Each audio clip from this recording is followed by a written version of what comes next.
people, I believe you're doing great, and I welcome and appreciate your presence in Cuckoo's Study Lab. A large number of students approached me to provide for and discuss with them an introductory paragraph for our previous lecture on Islamophobia, causes, consequences, and policy measures to stave off the challenge. Thus, upon their request, this lecture is being recorded. जो आज का lecture है वो basically previous lecture की एक continuation में इसको हम आगे प्रोसीड करेंगे। लास्ट लेक्चर में हमने पढ़ा था कि इस्लामोफोबिया क्या है, उसके पीछे मेन सोर्सेस या कॉजेस क्या हैं जिसकी वजह से या जिनकी वजह से ये जो सेंटिमेंट है जो कि जीनोफोबिक इन नेचर एंड एसेंस है उसका राइज होता है। ठीक, फर्दर हमने ये डिस्कस किया था कि इसके राइज होने की वजह से यानी कि इस्लामोफोबिया के राइज की वजह से हमारे पास क्या कंसिक्वेंसेस हमें देखने को मिल रहे हैं। सही, further followed by consequences we had discussed what are the policy measures or prescriptions available to the Committee of Nations to tackle effectively the dangerous notion or the dangerous development in the form of Islamophobia. चूंकि आज का जो lecture है उसमें हमने सिर्फ introduction discuss करना है और काफ़ी सारे स्टूडेंट्स को ये इशू रहा या मैंने आज कॉन्टेक्ट मुझसे काफ़ी सारे स्टूडेंट ने किया कि इंट्रोडक्शन कैसे लिखें। बड़े सारे स्टूडेंट्स इसी चक्कर में अभी तक मतलब इसमें इन्गल्फ हैं कि कैसे हम शुरू करें, उसके बाद थीसिस स्टेटमेंट क्या है, हुक क्या है, तो ये क्या वो। मैं इनको बार बार मैं बताता आ रहा हूं कि आप लोगों ने फिलहाल इस चक्कर में नहीं पढ़ना, क्योंकि ये वो टैक्टिक्स हैं या वो एरियाज या वो इश्यूज है जिनमें अगर आप जिनको लेके अगर आप लोग बैठ गए तो आप लोगों को बड़ा टाइम वेस्ट होना है।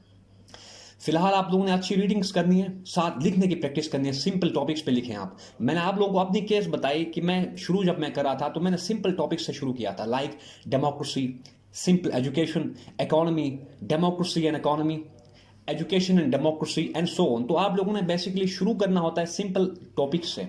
ठीक, तो आगे ग्रेजुअली जैसे जैसे आपकी राइटिंग जो है ना वो एक्सप्रेशन आपकी बनेगी तो आपने कम्प्लेक्स टॉपिक की तरफ जाना है या जो रेलेवेंट टॉपिक्स हैं उनकी तरफ जाना है।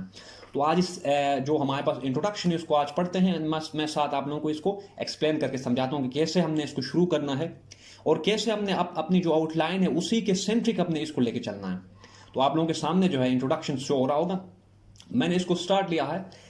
The tendencies of greater interconnectivity and complex interdependence were meant to nurture an arena for interstate cooperation, a mechanism for collective prosperity, and to avert the possibility of wars.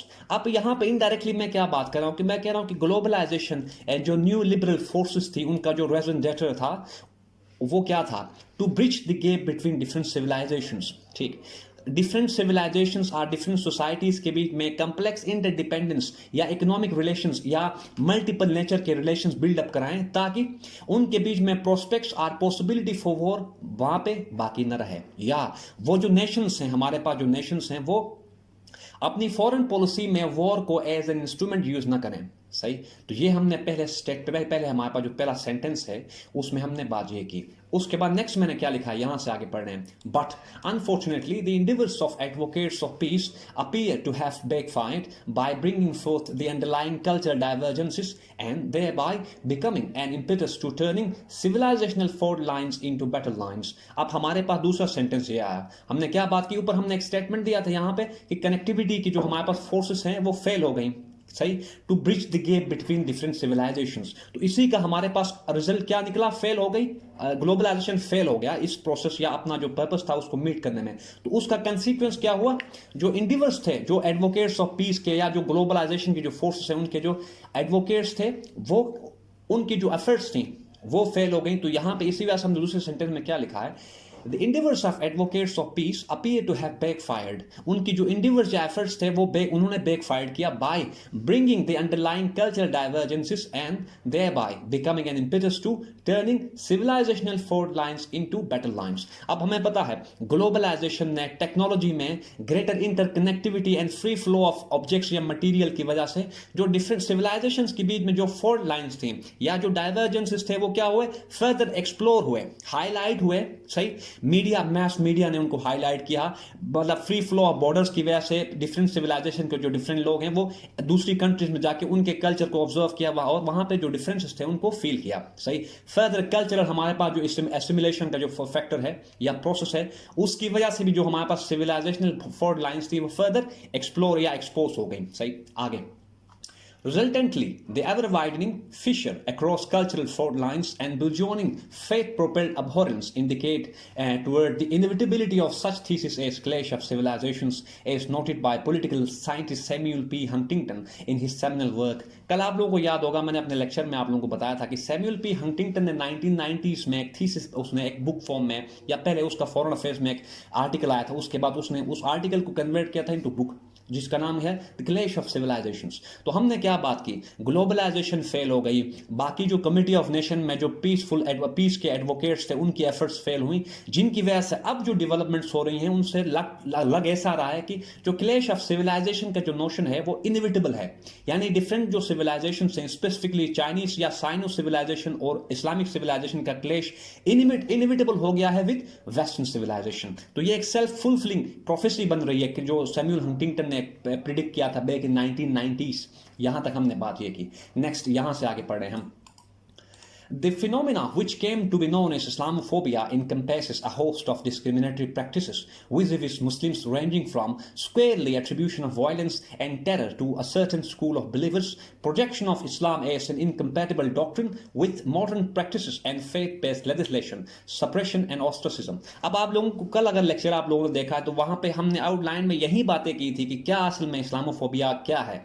उस क्या है वाले portion से मैंने पॉइंट्स को pick किए हैं और यहां पे उनको मैंने सेट किए हैं। सही, तो ये आप लोग समझ रहे हैं कि कैसे हमने आउटलाइन में से पॉइंट्स निकालने हैं अपनी इंट्रोडक्शन के लिए, ठीक, ताकि जो एग्जामिनर है वो अगर हमारा इंट्रो रीड करे तो उनको उसको समझ आएगी कि हमारा जो फ्लो होगा या हमारे पास ओवरऑल जो ऐसे का जो स्ट्रक्चर है वो कैसा है। सही, आगे यहां से आगे पढ़ रहे हैं। Besides it involves holding immigrants, mainly Muslims, accountable for the downward spiraling economies in the industrialized world। अब हमें पता है, कल हम बात कर रहे थे कि West is suffering from economic and identity crisis. उनको लग रहा है कि जो माइग्रेंट्स हैं, इमिग्रेंट्स हैं, मुस्लिम्स, उनकी वजह से वहां पे जॉब लॉसेस हो रही हैं, उनकी इकोनॉमी जो है ना वो डाउनवर्ड स्पायरलिंग में है, ठीक, एंड सो ऑन। तो ये कुछ इश्यूज है जिनकी वजह से भी मुसलमान जो है ना वो सप्रेशन का शिकार है या डिस्क्रिमिनेटरी ट्रीटमेंट मुसलमानों को किया जा रहा है, ठीक है। आगे, on the other hand, the recent crackdown in Muslims enclosure of mosques in France is testament to the deplorable state of French Revolution's values। अब हमें पता है जो इस्लामोफोबिक जो सेंटिमेंट्स हैं वो ऑन द राइज हैं, specifically in France, India and so fourth, ठीक। अब हमें पता है कि फ्रांस ने जो रिसेंट जो लेजिस्लेशन वहां पे की है, मुसलमानों को जो है ना मसाजिद में कलेक्टिव प्रेयर्स पढ़ने से, स्कार्फ यूज करने से एंड इस तरह की जो हमारे इस्लामिक जो हमारे पास आइडियल्स हैं या जो हमारे कल्चरल जो कुछ आइडियल्स हैं उनको एक्सरसाइज करने से फ्रांस ने रोका है मुसलमानों को, ठीक। तो हमने यहाँ पे क्या बात की, इस तरह की जो लेजिस्लेशन है जो कि फेट लेड है, उसने ये प्रूव किया कि फ्रांस की जो रिवोल्यूशन थी, फ्रांस की जो 17th सेंचुरी की जो रिवोल्यूशन थी जिसका मोटो क्या था, लिबर्टी, इक्वालिटी एंड फ्रेटर्निटी। तो फ्रांस की इस डिस्क्रिमिनेटरी ट्रीटमेंट की वजह से, फेथ बेस्ड लेजिस्लेशन की वजह से फ्रेंच रिवोल्यूशन का जो रेजन डेटरा था वो फेल होता नजर आ रहा है हमें। सही, या इस in a deplorable state due in part to legislation based on faith, creed और आइडेंटिटी। सही, आगे, although as per article 2.1 of the International Covenant on Civil and Political Rights, यही आर्टिकल मैंने कल आउटलाइन में मेंशन किया था आप लोगों के लिए। सही, political rights individuals regardless of their identity, religion and creed reserve the right to receive same treatment as the nationals of hosting state। हम कल बात कर रहे थे कि इस इंटरनेशनल लॉ का जो कोवेनेंट है इसके अकॉर्डिंग कोई भी नेशन, कोई भी सोसाइटी, दूसरी जो इमिग्रेंट्स हैं उनको उनकी रीजनैलिटी, उनकी ज्योग्राफी, उनकी आइडेंटिटी, रिलीजन, कल्चर और एथनिसिटी के बेस पे उनको डिस्क्रिमिनेटली ट्रीट नहीं कर सकती under international covenant on civil and political rights. लेकिन आजकल ऐसा नहीं हो रहा।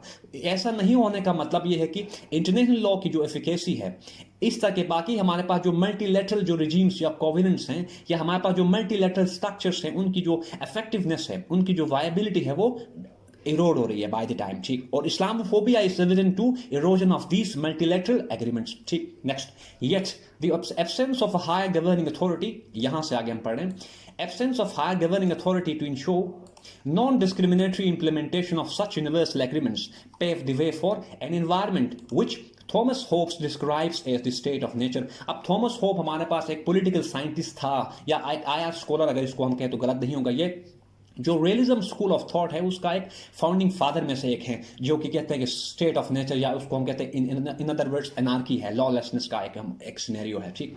With an environment of war of all against all. तो जो चूंकि इस्लामोफोबिया एंड बाकी जो हमारे पास प्रेसिंग चैलेंजेस हैं उनको टैकल करने के लिए जो मल्टीलैटरल बॉडीज है वो इनफेक्टिव हैं। उनके इनफेक्टिवनेस की वजह से एक लॉलेसनेस की जैसी सिचुएशन है जिसको थॉमस होब्स क्या कहते हैं, state of nature in which there is war of all against all. ठीक, next, more the gravity of the situation is further exacerbated by a surge in populist demagogues with right-wing political ideals। ये चीज़ें आप लोगों को मैं कल explain कर चुका हूँ कि क्या हैं राइट विंग पॉपुलिस्ट लीडर्स या डेमागोग्स क्या हैं। सही, आगे invert turning politics.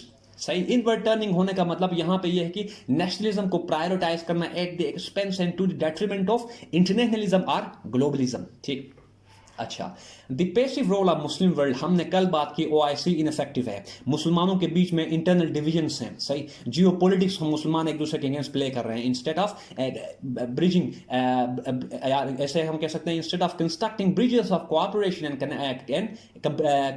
And consensus with each other. सही, तो इसकी वजह से भी फर्दर जो इशू है वो एग्जैसरबेट हो रहा है। इनफैक्ट यहां से आगे पढ़ रहे हैं हम, Muslims are way more responsible for the threat's unprecedented escalation than any other।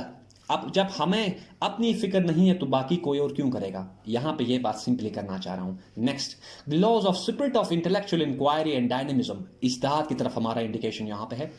Dynamism, social stratification, dearth of internal cohesion, and backwardness in terms of science and technology are some of the factors set the stage for Muslims intellectual downfall and their ineffective global standing. यही हम बात कल कर रहे थे जिसको हमने reference बनाया था, युवल नोह हरारी को रेफरेंस बनाया था कि वो तमाम सोसाइटीज या नेशंस जो कि टेक्नोलॉजिकली, साइंटिफिकली और इन अदर वर्ड्स इंटेलेक्चुअली अगर बैकवर्ड हो तो उनके लिए कोई पोजीशन या उनके लिए कोई जगह नहीं है किसमें, in the race or in the game of survival of the fittest. यहां पे हमने ये बात की। फर्दर यहां से आगे पढ़ रहे हैं, Despite being the second largest multilateral body after UN, the Organization of Islamic Cooperation is yet to rally support for and reach at a conclusive framework to combat the menace of Islamophobia। जो कि ineffective है, सिर्फ resolutions पास करने का काम OIC कर रही है, उनकी implementation उसकी बस की बात नहीं है कि जो resolutions पास होती हैं उनको implement करने के लिए हमारे पास पूरा या एक proper structure नहीं है। ठीक, further वहां पे OIC की जो रजीम है या under the aegis of OIC जो वहां पे पॉलिसी मेकिंग होती है वो ऑल इनकम्पेसिंग नहीं होती। सही, सेंट्रलाइज पॉलिसी मेकिंग होती है, वहां पे डिसेंट्रलाइज नहीं होती। होना असल में क्या चाहिए, decentralise policy making and centralise implementation, ताकि जो हमारे पास रेजोल्यूशंस हैं जो पास वहां पे होती रहती हैं वो इफेक्टिवली कन्वर्ट हो इनटू टेंजिबल रियलिटी। ठीक, next, such a passive role of, या यहां से आगे पढ़ रहे हैं, Such a passive mode of this organization and its inability to stand up to its raison d'etre speaks volumes of how dysfunctional, a consequence of difference of opinion and interest among the countries party to it, and their failure to work on convergent areas whilst having divergences sidelined for their pacific redress has this regime become। यहां पे मैंने चूंकि comma लगाया था इस वजह से sentence जरा लेंथी हो गया, आप लोगों ने इसको ऐसे समझना है कि such a passive role of this organization and its inability to stand up to its raison d'etre speaks volumes of how dysfunctional के बाद आप लोगों ने जंप करना है directly How has this regime become, यहाँ यस ये जो अंडरलाइन अभी कर रहा हूं आपने इसको समझना है कि such a passive mode of this organization and its inability to stand up to its raison d'etre speaks volumes of how dysfunctional has this regime become। तो ये बात हमें समझ आ गई, कल हमने OIC पे comprehensively बात कर ली है। Next, indeed it is the division within the Muslim bloc that has arrested and jeopardized their potential for germinating a well calculated, broad-based and a collective response to navigate and carve a way out of the devastating crisis। कल हमने बात की it is division within that imperils the future of Muslim bloc or Muslim world। ठीक, हमारे अंदर जो division है, sectarian division है एंड सो ऑन, जो भी जिस बेस पे भी डिवाइडेड है, उस डिवीजन की वजह से जो हालात हमारे आज हैं वो उस डिवीजन की वजह से उस डिवीजन के बनाए हुए हालात हैं। सही, नेक्स्ट आगे यहां से पढ़े, without any doubt given the interdesigned nature of peril it is high time to break the ice and embark on the path to combat the looming existential challenge। अब हमने इश्यूज को हाईलाइट किए, consequences की बात की, अब कहां जा रहे हैं, हमें एफर्ट्स करने चाहिए। सही, next, To that end, unity within the ranks is prerequisite, as Will Durant has rightly now noted that a great civilization is not conquered from within until it has destroyed itself from without. Sorry, इसको मैंने wrong पढ़ा. A great civilization is not conquered from without until it has destroyed itself from within. Will Durant अपनी उस book में कहते हैं, एक book में कहते हैं कि किसी भी सिविलाइजेशन को बाहर से कोई कंकर नहीं कर सकता अनलेस एंड अनटिल वो सिविलाइजेशन खुद को अंदर से डिस्ट्रॉय ना करे. ठीक, next. In addition to it, those engaged in propagating anti-Muslims, Muslims यहाँ पे मुस्लिम होना चाहिए, मुस्लिम नहीं है, इसको मैं स्ट्राइक आउट करता हूँ. अच्छा, anti-Muslim sentiments are needed to be confronted intellectually and via digital channels. ये बात हमने कल की कि intellectually हमने इनको काउंटर करना है, रिटेलिएशन हमारी होगी in the form of intellectual labor, ठीक, ताकि वायलेंस और हमारे पास एक्सट्रीमिज्म का जो हमारे पास फैक्टर है जिसकी वजह से हमारा इमेज बुरा हो रहा है वो ना हो. सही. As in the era of information and technology, mass media plays a critical role in shaping narratives. हमने यही बात कल की थी कि it's better to twist mind than arm. ठीक. A judicious utilization of both the print and electronic media could be of immense significance because ours is a time when twisting minds outweighs twiddling arms. यही बात आप लोगों को मैंने बताई. आगे, through digital channels, यहाँ से आप पढ़ रहे हैं हम. Digital channels, media persons are required to draw the attention of the world community towards the gross human rights violations perpetrated against Muslims across the globe while backing their narrative with scholarly labor. यही हमने बात की है कि intellectually हमने media के through जो हमारे पास डिजिटल चैनल्स हैं उनको यूटिलाइज करना है to access power corridors. ठीक. Next, especially when narrative with scholarly labor, yes, especially Western disassociating trepidation and violence with इस्लाम. यहाँ पे हम बात ये करें कि जो वेस्टर्न स्कॉलर्स या जो वेस्टर्न एकेडमिया में जो इंटेलेक्चुअल वर्क हो रहा है जो कि इस्लाम फोबिया को कहते हैं कि ये वेस्टर्न क्रिएटेड है या एक डॉक्टर्ड हमारे पास नोशन है, उन ऑथर्स को, उन इंटेलेक्चुअल जो हमारे पास स्कॉलर्स हैं उनके काम को हमने अपने इंटेलेक्चुअल लेबर के थ्रू बेक करना है. सही. या उनको रेफरेंस बनाना है अपने आर्गुमेंट को सब्सटेंशिएट करने के लिए. यहां पे हमने बात की. आगे, like nothing lane in his book Islamophobia industry writes that certain Western media outlets and a group of political figures fan the fire of Islamophobia for their narrow and vested interest. यही बातें मैं आप लोगों को कल बता चुका हूं. आज सिर्फ हमारा मकसद इंट्रोडक्शन को कैसे हमने क्राफ्ट करना है ये समझना है. ठीक. अच्छा, यहां से आगे. And that terror groups like the Taliban and Al-Qaeda have as much to do with Islam as Ku Klux Klan with Christianity. Ku Klux Klan ये एक यूएस में, यूनाइटेड स्टेट्स ऑफ अमेरिका में एक जो है ना वो एक्सट्रीमिस्ट एक ग्रुप, एक ऑर्गेनाइजेशन हुआ करती थी जो कि ब्लैक्स जो है ना वो जो वहाँ पे एफ्रो अमेरिकन थे उनके ऊपर अटैक करती थी. सही. उनके अगेंस्ट थी यानी सिंपली. अच्छा, आगे. In the same vein Arundhati Roy writes that, एक आर्टिकल अरुंधति राय का एक पब्लिश हुआ था काफी टाइम पहले जिसमें वो कहती हैं the US always searches for an enemy either to put to exercise her national grand strategy for the attainment of her interest or to scapegoat its new pre to curtain her own failures. Arundhati Roy के according US हमेशा यानी जो हेजमन या super power है उसने हमेशा से एक एनिमी के लिए सर्च किया है. वर्ल्ड वॉर 2 के बाद उसने एनिमी को खुद से बनाया, इंजीनियर किया in the form of Soviet communist Soviet union. ठीक. वर्ल्ड वॉर जब कोल्ड वॉर जब खत्म हो गई तो उसने एक और एनिमी खुद को बनाया इन द फॉर्म ऑफ कैसे क्लैश ऑफ सिविलाइजेशंस के थ्रू, अस वर्सेस देम के through, global war on terror के थ्रू, इस्लाम को टेररिज्म को इस्लाम के साथ डायरेक्टली एफिलिएशन के थ्रू सही एफिलिएट करके. तो अरुंधति रॉय की जो बात है वो यहाँ पे वायबल है या यहाँ पे फिजिबल है. ठीक. अच्छा, आगे. For instance in the last decade of 20th century the collapse of Soviet Union left the US with no peer competitor to struggle our war against. यही हमने बात की. सेकेंड वर्ल्ड वॉर के बाद यूएस ने एक अपने लिए एक एनिमी को बनाया. सही. फैब्रिकेट किया उसको. Thus the absence of an adversary necessitated the creation of one. क्योंकि कोल्ड वॉर 1990s में जब सोवियत यूनियन का कोलैप्स हुआ तो वहां पे कोई एनिमी नहीं था.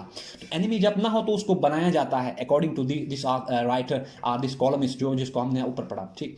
To that end the vacuum was filled by Samuel P Huntington's the clash of civilisation. चूंकि वहां पे एनिमी था नहीं, कंपेटिटर यूएस का कोई कंपेटिटर नहीं था, तो सैमुअल हंटिंगटन ने अपनी इस बुक के थ्रू एक आइडिया सेट किया या फ्यूचर एक ट्रेजेक्टरी सेट की कि कैसे यूएस ने अब किसको टैकल करना है, यूएस ने अब किसको कन्फ्रंट करना है. सही. जिसको हम आज कहते हैं कि इस्लामोफोबिया एक उसका एक पार्ट है. सही. Becoming, yani clash of civilization is becoming a self-fulfilling prophecy in the wake of September 11 attacks on Pentagon and World Trade Center. World Trade Center and जब 9/11 का जो इंसिडेंट हुआ उसके बाद ऐसा हमें फील हो रहा है कि जैसे यह हुआ जैसे क्लैश ऑफ सिविलाइजेशन का जो थीसिस है हंटिंगटन का वो अब सेल्फ फुलफिलिंग है, हो रहा है। सही, आगे undoubtedly it can be safely inferred from Huntington's view the fundamental problem for West is not Islamic fundamentalism। अब अपनी उसी बुक में हंटिंगटन क्या कहते हैं इस्लामिक फंडामेंटलिज्म के अकॉर्डिंग के बारे में, the fundamental problem for West is not Islamic fundamentalism। मैं इसको हाईलाइट कर रहा हूं ताकि आप लोगों को समझ आ कि कहां से हम चल रहे हैं। Islamic fundamentalism, but Islam, whose followers are convinced of the superiority of their culture. That Islamophobia is an engineered and calculated move to rob the Muslim societies of their religious ideals and terrorize their values। यही हम बात कल कर रहे थे कि जो हमारे पास वेस्टर्न जो सिविलाइजेशन है उन या वेस्टर्न एकेडमिया के अकॉर्डिंग इस्लाम की जो हमारे पास जिसको एक और कंसेप्ट जिसको वो कहते हैं पॉलिटिकल इस्लाम, ठीक, उनके अकॉर्डिंग इस्लाम की जो बेसिक डॉक्ट्रिन्स है या फिलॉसफी है इस्लामिक फिलॉसफी वो 21st सेंचुरी के लिए वायबल नहीं है या कंपैटिबल नहीं है विद 21st सेंचुरी। ठीक, यहां हमने बात की, इसी वजह से वो इस्लामिक टीचिंग को टेरराइज कर रहे हैं। ठीक, टेरराइजेशन ऑफ रिलीजन कर रहे हैं, उसके बाद association of terror with religion वो कर रहे हैं। मकसद क्या है, सिर्फ और सिर्फ ये करना कि इस्लामिक जो टीचिंग्स हैं उनको ऐसा प्रूव करें कि जैसे ये एक्सट्रीमिस्ट इन नेचर है। सही, इस्लामिक जो रिलीजन है, रिलीजन ऑफ इस्लाम, वो एक्सट्रीमिस्ट है इन एसेंस एंड नेचर। आगे, against this horrifying backdrop there is a stern need of a mild, well thought out and intellectual prepared response in the light of the teachings enjoined by divine religion। अब हमने क्या करना है, इन तमाम backdrops के developments के backdrop में हमने जो अवेलेबल हमारे पास लिटरेचर या रिसोर्सेस हैं उनको यूटिलाइज करना है, स्पेसिफिकली कुरान एंड सुन्नह को यूटिलाइज करना है एक or encompassing and effective response provide करने के लिए। ठीक, आगे, as collective will supplants individual will. ठीक, the global regimes alongside are required to formulate a joint mechanism to collectively and even-handedly work towards getting the guarantors of global peace and security realized of the consequences of religious-based disliking, suppression and marginalization। अब हमने intellectual labour किया, उसके बाद जो global regimes हैं, ठीक, उनको utilise करना है हमने इस इशू की ग्रेविटी को हाईलाइट करने के लिए, ताकि जब उनको पता चले कि इसके इशू की जो ये जो इशू है ये ग्रेव इन नेचर है तो वो इफेक्टिव या कलेक्टिव मेजर्स को अमल में लेके आएंगे। सही, also individuals within and outside Muslim countries should not be allowed to resort to violence। अब यही हम बात कर रहे हैं, जो Muslims with in Muslim countries and outside हैं वो उनको वायलेंस या इंडिविजुअली उनको एक्ट नहीं करना चाहिए। जैसे पाकिस्तान एंड बाकी कुछ मुस्लिम कंट्रीज में जो ब्लास्फेमी के ऊपर कुछ खुद जनरेट करते हैं, फैब्रिकेटेड जो ब्लास्फेमिक केसेस बनाते हैं, ये सारे केसेस, इन सब केसेस की वजह से जो नैरेटिव है पॉलिटिकल इस्लाम का या इस्लामोफोबिक जो सेंटिमेंट्स हैं उनकी ग्रेविटी में जो है ना वो या उनकी इंटेंसिटी फर्दर इंक्रीज होती है। तो हमें चाहिए कि हम इस तरह के इश्यूज को बड़े क्रिटिकली और इंटेलेक्चुअली और मतलब बड़े केयरफुल रहे इस तरह के इश्यूज को डील करते हुए। स्टेट को चाहिए कि वो अपना रोल प्ले करे, न कि इंडिविजुअल्स को। ठीक, आगे वायलेंस के बाद पढ़ रहे हैं, which actually brings more curse than any good. क्योंकि हम पता है कि इंडिविजुअल्स अगर लॉ एंड ऑर्डर को ब्रीच करके अपने मतलब मर्जी के अकॉर्डिंग चलना शुरू होंगे तो क्या होगा, वहां पे उससे तबाही ही होगी, नुकसान ज्यादा होंगे, फायदे कम होंगे। Other than that, opening doors for and reinvigorating the essence of ijtihad is one of the fundamental ways to invent solutions for the contemporary challenges confronting Muslim world। हम अब बात solutions की कर रहे हैं। सबसे पहले हमने क्या बात की solution वाले पोर्शन में कि जो वेस्टर्न एकेडमिया का जो इंटेलेक्चुअल वर्क है उसको हमने रेफरेंस बनाना है, पॉइंट ऑफ रेफरेंस बनाना है अपने जो हमारे पास हमारा जो काम है, जो हमारे जो राइटिंग्स है उनको सब्सटेंशिएट करने के लिए। सही, दूसरा हमने क्या बात की, जो हमारे अंदर डिवीजन है उसको हमने खत्म करना है ताकि हमारी बात में वजन हो, हमारी बात में इफेक्टिवनेस आए। सही, नेक्स्ट हमने क्या कहा, जो ग्लोबल रिजीम्स या ऑर्गेनाइजेशन से उनको यूटिलाइज करना है, उनको इस बात को मतलब इस बात से उनके सामने इस बात को हमने हाईलाइट करना है कि जो इस्लामोफोबिया का जो नोशन है या डेवलपमेंट है ये ग्लोबल पीस एंड सिक्योरिटी के लिए थ्रेट है। सही, तो इस थ्रेट को काउंटर करने के लिए, इस थ्रेट को टैकल करने के लिए टाइमली एक्शंस अगर नहीं लिए गए तो सारी दुनिया जो है ना वो अंडर थ्रेट होगी। सही, अच्छा, फिर उसके बाद यहां पे हमने आके बात की जो इज्तिहाद का जो हमारे पास एक कंसेप्ट है उसको रिवाइव करने की जरूरत है। सही, अच्छा, fundamental ways to invent solutions for contemporary challenges confronting Muslim world for a scholastic response to western and deuce conception of political Islam, ये बातें हम कर चुके हैं. To delink Islam from those non state notorious actors furthering their goals in religion's cloak. कल हम बात कर रहे थे कि जो हमारे पास जो टेरर ग्रुप्स हैं वो अपने पर्सनल इंटरेस्ट के लिए, सही, अपने पर्सनल लव्स एंड फिशेस को फर्दर करने के लिए इस्लाम को यूटिलाइज कर रहे हैं. सही. Next, Huntington's thesis that the West ought to treat Islam as an enemy because of its inherently hostile character and obsolete practices. हमने अपने आइडियाज के थ्रू, अपने इंटेलेक्चुअल वर्क के थ्रू, हमने थीसिस के थ्रू या रिसर्च के थ्रू हमने ऐसे जो थीसिस है उनको काउंटर करना है, सही, और इस्लाम का रियल इमेज जो है ना वो प्रोजेक्ट करना है.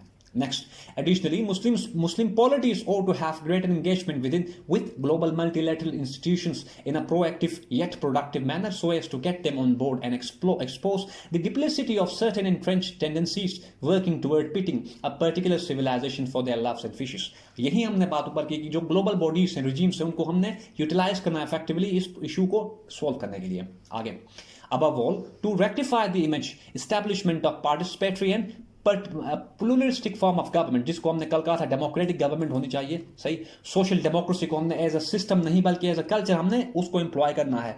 आगे, higher literacy rates with greater priority to innovation led economic growth, dispensation of minorities and women's rights, responsible and vibrant mass media as a direction determiner, creation of a trade regime within Muslim bloc, जिसको हमने कल कहा था कि complex interdependence का factor create होना must है between Muslim nations. ठीक. अच्छा, trade regimes within the Muslim world in lines with the modern practices of regionalism and reforming and building the capacity of OIC are some of the policy prescriptions to reckon with should or if the Muslim societies are to ward off the perilous consequences of Islamophobia. यहां तक हमने अब क्या बात की, recommendations की बात की. आगे, although Islamophobia represents Muslim countries with a multitude of challenges, there always exists an opportunity in the midst of crisis to reckon with. अब यहां से आगे, now the uphill task on part of Islamic polities is to pierce through the situation at the earliest and navigate it masterfully to reach at a decisive end, and to exterminate the honest in the form of extreme hatred and ridicule they are saddled with. हमने क्या बात की, बेशक सारे issues हमें समझ आ गया, issue क्या है, सॉल्यूशंस हमारे पास आ गए, लेकिन नेक्स्ट जो काम है वो क्या है, प्रैक्टिकल स्टेप्स लेने हैं. सही, टेंजिबल हमने एफर्ट्स करने हैं या कंसर्टेड हमने इंडिवर्स करना है ताकि रिजल्ट हमें मिले. सही, ऐसे हमने एफर्ट्स को ब्रिंग अबाउट करना है जिनका रिजल्ट हमारे पास टेंजिबल हो. सही, सिर्फ रेजोल्यूशंस पास करने से, मीटिंग्स करने से, समिट्स कंडक्ट करने से कुछ नहीं होने वाला. टेंजिबल अगर हम आउटपुट चाहते हैं तो हमें प्रैक्टिकल या प्रैग्मेटिक एफर्ट्स करने की जरूरत है. सही. Next, undoubtedly and indubitably the mounting crisis cries for an urgent and well thought out strategy for the situation's redress. हमें अब वो वक्त आ गया कि हम well thought out strategy को हम क्राफ्ट करें. सही.